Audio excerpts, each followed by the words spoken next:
হুম হুম সেলিম ধরলো, ধরার পর আবার এটা জাস্ট বলে দিলেন। একটা কথা নিয়ে এতবার বলতে আমার বিরক্ত লাগে। হুম আপনাকে আগেও জাস্ট বলেছিলাম, ওটা হুম সত্যি বিকাশ ভবনে একবার বলেছিলেন। হুম বিকাশ ভবনে আমার সাথে একবার দেখা হয়েছিল, হুম তখন উনি কিন্তু বলেছিলেন হুম কি বলেছিলেন? সেলিমকে করতে। তো আমি আচ্ছা। অতটা তখন গুরুত্ব দেয়নি হুম যে সেলিমকে অ্যাক্টিং রেজিস্টার, হুম এবং তারপর উনি সেলিম অ্যাক্টিং রেজিস্টার হবে, হুম সেলিম রেজিস্টার পোস্টে অ্যাপ্লাই করবে না, হুম রুটিন আর্টস হবে হুম হুম টিন সিলেকশন।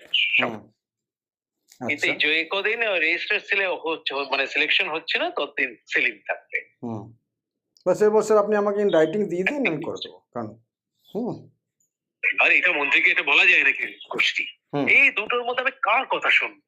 হুম না না, বুঝতে না না মন্ত্রী As যদি long as he is in the chair, না না মন্ত্রী যদি একটা লজিক্যাল কথা বলে তাহলে তো নিশ্চয়ই সেটা করতে হয়, কিন্তু এটা কি লজিক্যাল কথা? ও কোন বেসিসে